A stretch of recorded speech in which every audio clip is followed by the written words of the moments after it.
할렐루야. 2월 28일 화요일입니다. 사무엘상 17장 50절부터 끝절 58절까지 말씀을 읽고 은혜 나누도록 하겠습니다. 다윗이 이같이 물매와 돌로 블레셋 사람을 이기고 그를 쳐 죽였으나 자기 손에는 칼이 없었더라. 다윗이 달려가서 블레셋 사람을 밟고 그의 칼을 그 칼 집에서 빼내어 그 칼로 그를 죽이고 그의 머리를 베니 블레셋 사람들이 자기 용사의 죽음을 보고 도망하는지라. 이스라엘과 유다 사람들이 일어나서 소리 지르며 블레셋 사람들을 쫓아 가이와 에그론 성문까지 이르렀고 블레셋 사람들의 부상자들은 사하라임 가는 길에서부터 가드와 에그론까지 엎드러졌더라. 이스라엘 자손이 블레셋 사람들을 쫓다가 돌아와서 그들의 진영을 노략하였고 다윗은 그 블레셋 사람의 머리를 예루살렘으로 가져가고 갑주는 자기 장막에 두니라. 사울은 다윗이 블레셋 사람을 향하여 나아감을 보고 군사령관 아브넬에게 묻되 아브넬아, 이 소년이 누구의 아들이냐? 아브넬이 이르되 왕이여, 왕의 사심으로 맹세하옵나니 내가 알지 못하나이다 하매 왕이 이르되 너는 이 청년이 누구의 아들인가 물어보라 하였더니 다윗이 그 블레셋 사람을 죽이고 돌아올 때에 그 블레셋 사람의 머리가 그의 손에 있는 채 아브넬이 그를 사울 앞으로 인도하니 사울이 그에게 묻되 소년이여 누구의 아들이냐 하니 다윗이 대답하되 나는 주의 종 베들레헴 사람 이새의 아들이니이다 하니라. 아멘.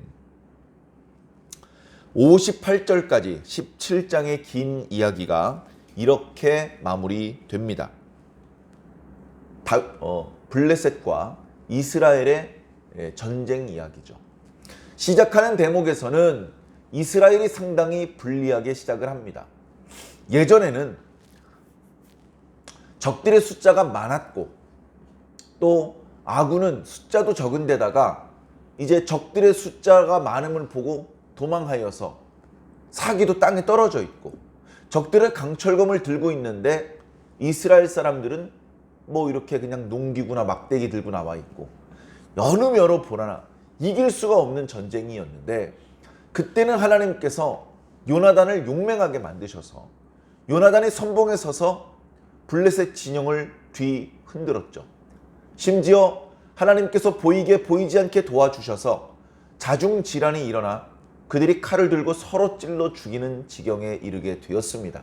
그들의 진영이 크게 흔들리는 것을 보고 사울과 이스라엘 병사들이 그들을 덮쳐서 그들을 크게 무찔렀죠.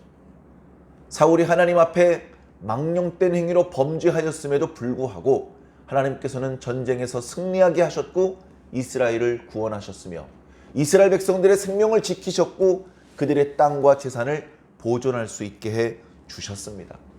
그로부터 상당한 시간이 흘러서 지금 다시 17장에 블레셋과 이스라엘 사이에 전투가 벌어지고 있습니다.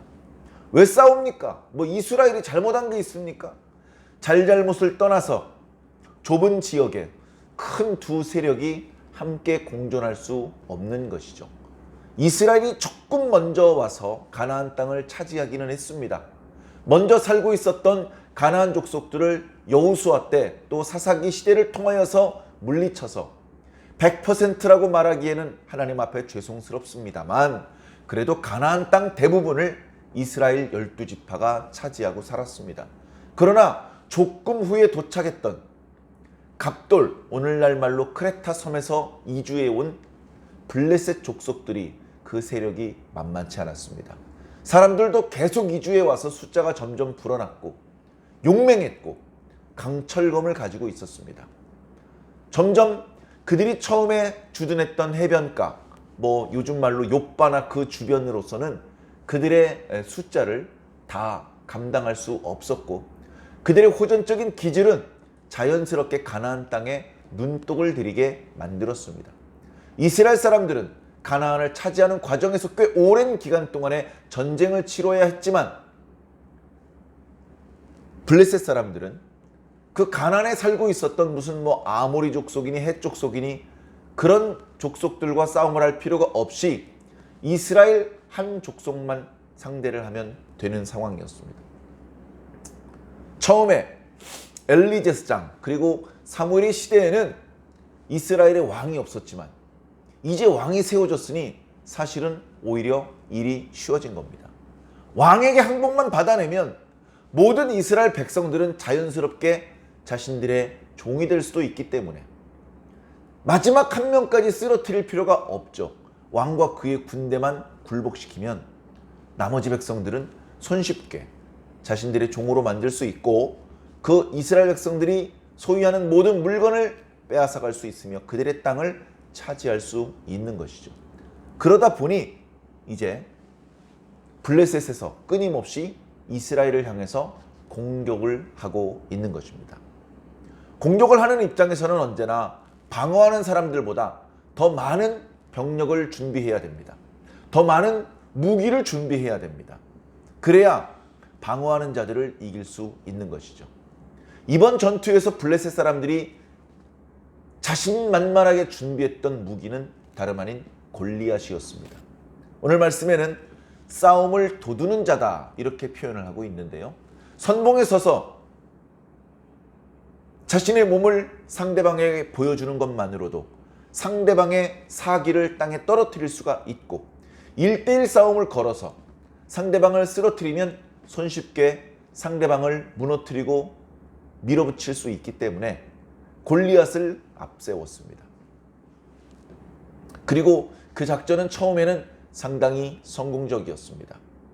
꽤 많은 이스라엘 사람들이 모여서 블레셋 사람들이 더 이상 침범해 오지 못하도록 수비를 하고는 있었지만 블레셋 사람들이 싸움을 도두는 자 골리앗을 앞세워서 이스라엘 사람들을 욕할 때, 그들을 무시할 때, 비난할 때, 놀릴 때 이스라엘 사람들은 한마디도 대답할 수 없었고 처음에는 대등하게 함성 소리를 일으켰지만 골리앗의 등장과 함께 이스라엘 진영의 함성 소리는 잦아들 수밖에 없었습니다. 그러나 이스라엘은 이스라엘대로 블레셋이 섣불리 공격해 올라가기에는 만만치 않은 산 언덕을 차지하고 있었기 때문에 블레셋도 쉽게 이 싸움을 끝내지 못하고 한 달이 넘는 기간 동안 지리하게 대치가 이어졌습니다. 그 와중에 이제 자신의 첫째, 둘째, 셋째 아들을 사울과 함께 전장에 보냈던 다윗의 아버지 이새가 막내 아들 다윗을 보내서 형들이 잘 있는지 안부를 묻게 했고 전장에 도착했던 다윗은 우연히 골리앗을 보았고 그가 하는 말을 들었습니다. 하나님을 뜨겁게 사랑했던 다윗이 골리앗이 하는 말을 들었을 때 피가 거꾸로 솟았습니다. 감히 할례받지 못한 이방인이 감히 하나님의 군대를 모욕해? 이스라엘의 하나님을 모욕해? 저런 놈은 살려두어서는 안 된다. 저놈을 죽이는 자에게는 어찌 대우하겠느냐? 큰 상금을 내려 부자가 되게 할 것이고 왕의 사위가 되게 할 것이고 세금을 면제해 줄 것이다. 함성 소리가 잦아들었던 이스라엘 진영에 다시 함성 소리가 드높이 울려 퍼졌고 그 원인을 조사하던 사울은 다윗을 만나게 되었습니다. 전날에 다윗을 불러서 수금을 연주하게 만들었고 그가 마음에 들어서 자기의 병기를 드는 자를 삼았지만 지금 사울이 다윗을 전혀 알아보지 못하고 있기 때문에 이게 뭐 기록상 뭐가 좀 이렇게 앞뒤가 뒤바뀌어서 기록된 것이 아닌가 그런 생각마저 하는데 조금 자연스럽게 이해를 하자면 전날에는 다윗이 수금을 타고 자신의 무기를 맡은 자가 되기는 했지만 그때까지만 해도 다윗의 존재감은 별로 없었다. 다윗이 왕궁에 계속 사는 것이 아니고 왕이 찾지 않을 때는 다시 집으로 가서 아버지 양떼를 돌보기도 하고 또 약속된 날에는 왕궁으로 들어와서 왕 곁에서 수금을 타거나 병기를 다루는 일을 했죠. 그러나 사울이 다윗만 바라보는 사람은 아니죠. 그러다 보니 어찌 보면 시간이 지나면서 자연스럽게 다윗의 얼굴도, 다윗의 이름도 조금 희미해졌을 것입니다. 그러던 와중에 전쟁이 벌어지니까 다윗을 부를 수 있는 상황이 안 되었습니다.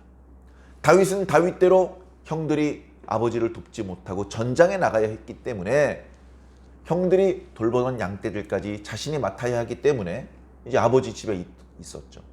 이제 그러다가 전장에 오게 된 것인데, 함성 소리의 원인을 찾던 사울이 다윗을 마주하게 되는데 전혀 못 알아봅니다. 말씀드렸던 것처럼 벌써 한 달이 넘게 다윗을 본 적이 오래되었습니다. 그러니까 뭐 옷차림도 바뀌었고 하나도 하다 보면 이름도 얼굴도 생소해지는 것이죠. 처음에는 이름을 물어보지 않았습니다. 처음에는 다윗이 먼저 입을 열었죠. 그로 말미암아 사람이 낙담할 필요가 없습니다. 제가 가서 싸우겠습니다. 너는 소년이라서 안 된다. 아닙니다. 저 싸울 수 있습니다. 제가 제 아버지의 양떼를 돌볼 때에 사자나 곰이 나와서 양의 새끼를 물어가면 제가 달려가서 그 양의 새끼를 구출했습니다. 그 맹수들이 저를 공격할 때에는 그 수염을 잡아서 쳐 죽였습니다. 하나님께서 사자의 이빨과 곰의 발톱으로부터 저를 보호하셨던 것처럼 이번에도 저 골리앗을 무찌를 수 있습니다. 그런 믿음의 담대함을 가지고 사울왕이 제공해준 갑옷도 거절한 채 전에 목자의 일을 할 때 사용하던 도구들만 가지고 갔습니다.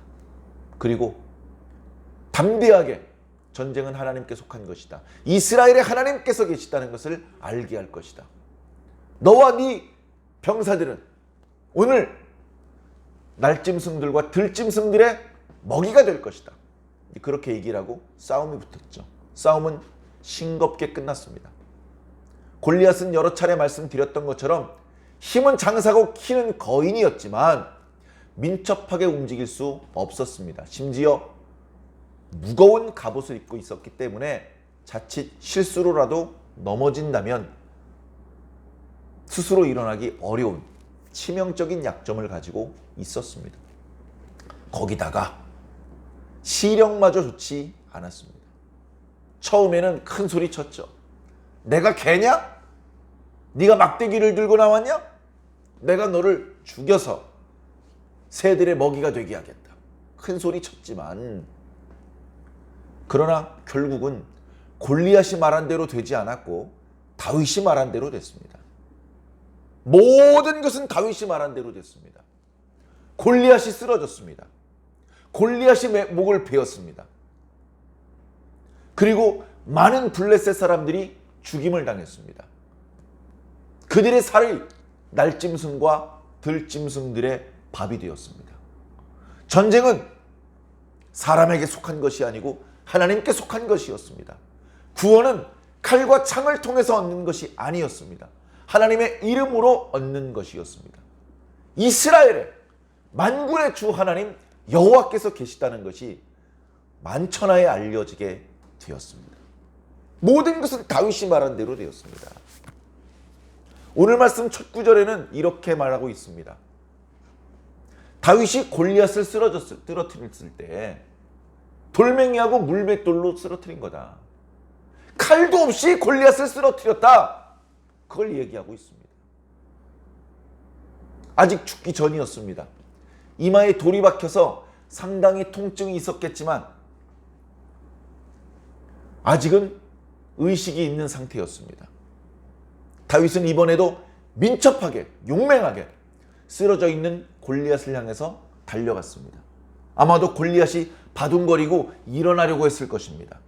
일어나지 못하게 위에서 골리앗을 밟았습니다. 그리고 칼이 없었기 때문에 골리앗의 칼집에서 칼을 빼내어서 그 칼로 골리앗의 목을 쳐 죽였습니다. 아주 짧은 순간에 벌어진 일이었습니다. 싸움이 지리하게 길어질 줄 알았는데 순식간에 다윗이 물맷돌로 돌을 던졌고 돌멩이 5개를 준비했었는데 첫 번째 돌멩이가 골리앗의 이마에 박혔던 것입니다. 그리고는 순식간에 달려가서 골리앗의 칼로 골리앗의 목을 베어버린 것입니다. 골리앗을 응원하던, 골리앗이 이기기를 바랬던 블레셋 사람들은 깜짝 놀랐습니다. 그 누구도 쓰러뜨릴 수 없을 것 같았던 골리앗이 쓰러졌고, 그 누구도 죽일 수 없을 것 같았던 골리앗의 목이 떨어졌습니다. 그 모습을 보고 깜짝 놀랐고 두려움에 그들은 도망치기 시작했습니다. 아마도 블레셋 사람들 중에서도 장교도 있었고 지휘관도 있었을 겁니다. 말 안 들어요. 여봐라, 두려워하지 마라, 우리가 숫자가 많다, 여봐라, 자기 자리를 지켜라, 아무리 얘기를 해도요 도망갑니다. 병사들이 다 도망가는데 장교 몇 사람 남아가지고 전쟁에서 이길 수 없죠. 다 도망갑니다. 그들이 도망가자 이스라엘 진영에 전에 들어본 적이 없었던 엄청난 함성 소리가 나면서 블레셋 사람들을 추격하기 시작합니다. 그들을 밀어붙입니다. 밀어붙이면서 후비 있는 블레셋 사람들을 상당히 많이 죽였습니다. 그리고 계속해서 블레셋 사람들을 블레셋 땅으로 몰아붙였습니다. 오늘 말씀에 보면 그들을 몰아붙이되 가드와 에그론까지 몰아붙였다라고 말하고 있습니다. 전에 한번 말씀을 드렸나요? 블레셋은 한 왕이 다스린다기보다 5 성읍을 중심으로 5 방백이 공동으로 다스리는 그런 독특한 형태를 띠고 있었습니다. 물론 나중에 가드 성이 가장 크고 그래서 가드의 방백이 블레셋의 왕인 것처럼 그렇게 이제 역할을 할 때도 있는데, 자, 5 성읍 중에서 3 성읍은 해변가에 있습니다. 아스돗과 에스글론과 가사는 해변가에 있어요. 그리고 내륙 쪽에 있는 성읍이 가드하고 에그론입니다. 그러니까 가드하고 에그론은 이제 이스라엘 땅, 유다 땅에 더 가까운 쪽에 있는 것이죠. 그러니까 대충 이스라엘 땅과 블레셋 땅의 경계를 넘어서 이스라엘 땅 밖으로 블레셋 사람들을 쫓아낸 정도가 아니고 그들의 성읍 에그론과 가드 성읍 안으로 그들을 쫓아 집어넣어버린 겁니다. 어쩌면 조금만 더 밀어붙였으면 블레셋을 완전히 끝장낼 수도 있었을 텐데, 꽤 오랜 기간 전투를 해서 이스라엘 백성들도 지쳐 있었고 꽤 먼 거리를 추격했기 때문에 힘도 붙였고 그들이 일단 성읍 안으로 들어갔기 때문에 성읍에 들어가서 수비를 하는 블레셋 사람들을 공략해서 성읍을 함락시키는 것은 이스라엘 사람들로는 결코 쉬운 일이 아니었습니다. 그러다 보니 야, 충분히 몰아냈으니 이제 돌아가자 해가지고 돌아와서 1달 넘게 이스라엘 땅 안에 진영을 펼치고 있었던 블레셋 사람들의 진영에 들어가서 거기서 노력을 하기 시작을 합니다. 그들이 버려두고 간 양식, 버려두고 간 금은 동철, 버려두고 간 의복, 천막 이런 것들을 거두어다가 자기 이제 수입으로 쓰는 거죠. 전투에 동원됐지만 뭐 그 20만 명, 30만 명이나 되는 사람들에게 사울이 월급을 줄 수 있는 것도 아니고 각자 부지런히 노략질해서 집에 한 덩어리씩 가져가는 겁니다. 그때 다윗은 골리앗의 머리통을 들고 있었고 또 다른 손에는 골리앗의 갑주를 들고 있었던 것 같습니다. 물론 머리통을 들고 뭐 예루살렘에 갔고 뭐 갑주는 자기 장막에 두었다는 표현은 조금 이제 와전된, 이때만 해도 아직 예루살렘이 완전히 유다 사람들의 땅이 아니었기 때문에, 자, 그런 상황에서 사울 왕이 깜짝 놀랍니다. 아니, 아까 그 녀석 전투에 어울리지 않는 소년이라고 생각을 했는데, 그리고 골리앗이야말로 전쟁에 달고 다른 경험이 많은 전사라고 생각을 했는데, 저 골리앗은 뜻밖의 둔한 행동을 하다가 넘어져 죽임을 당해버렸고, 다윗은 조금도 물러나는 기색이 없이 민첩하게 이리저리 움직이면서 골리앗의 공격을 피하고 골리앗의 약점을 파고들어서 결국은 골리앗을 쓰러뜨리고 골리앗의 목을 베었다. 야, 저 녀석 누구냐? 저 녀석 누구냐? 옆에 군대 장관 아브넬에게 물어봅니다. 아브넬도 모르겠다 그럽니다. 가서 누구의 아들인지 알아봐라. 누구의 아들인지. 약속한 대로 자기 딸을 그의 아내로 주고 그리고 그 집안의 세금을 면제해 주기 위해서 그렇게 물어본 것은 아닐 것입니다. 그런 건 아니겠지만 야, 쟤 내가 알고 있던 다윗 맞냐? 걔 그냥 뭐 수금 정도 타는 아이였잖아. 목동 출신이라며. 쟤 언제 저렇게 싸움에 능한 용맹한 아이였냐? 그래, 다윗이 왔습니다. 한 손에는 골리앗의 머리통을 들고 있습니다. 전부 다 다윗이 말한 대로 됐어요. 저는 아버지 양떼를 지킬 때 맹수들하고 싸워서 이겼습니다. 맹수들의 이빨과 발톱으로부터 하나님께서 자신을 지켜주셨던 것처럼 저 블레셋 사람들 다 물리칠 수 있습니다. 그 말대로 된 거예요. 야, 너 내가 알고 있는 그 다윗 맞냐? 예, 저는 당신이 알고 있는 그 다윗 맞습니다. 이렇게 대답을 하는 것으로 오늘 말씀이 이제 마무리가 됩니다. 이스라엘 백성들의 모습은요, 상당히 실망스러운 모습이었습니다. 이방인들이 쳐들어오는데 두려워합니다.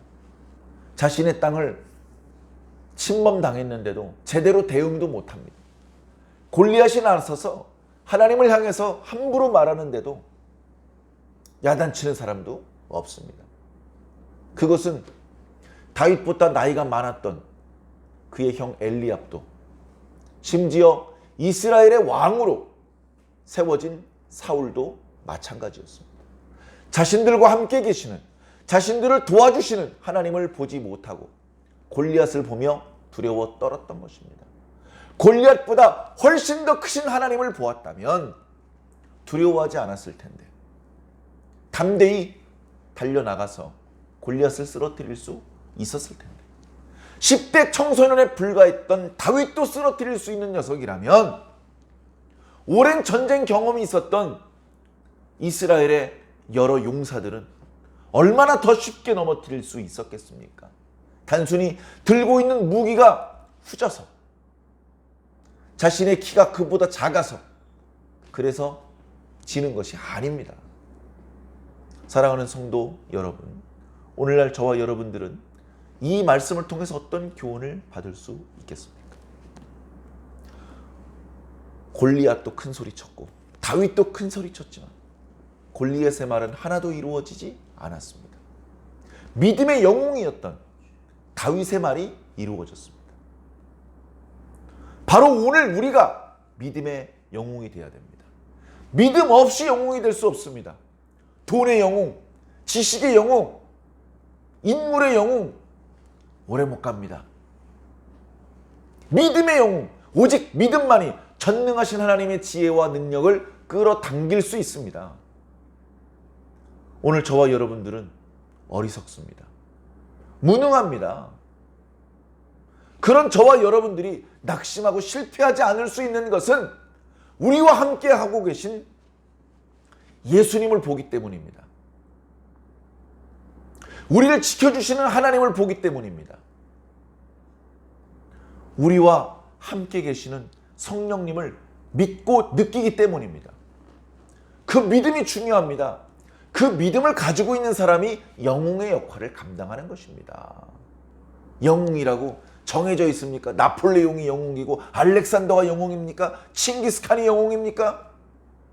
키도 작고 나이도 어리고 외모는 왜소하지만 믿음을 가지고 있으면 그가 영웅입니다. 믿음으로 하나님의 이름을 부를 수 있으면 그가 역사를 이룰 수 있습니다. 저도 약하고 저희 교회도 약합니다. 그러나 낙심하지 않습니다. 왜냐하면 우리와 함께하고 계신 예수님은 작지 않습니다. 우리를 돕고 계신 하나님은 약하지 않기 때문에 그렇습니다. 그 하나님을 믿고 오늘도 믿음의 영웅으로 우뚝 서시기를 예수님 이름으로 간절히 축원합니다. 아멘.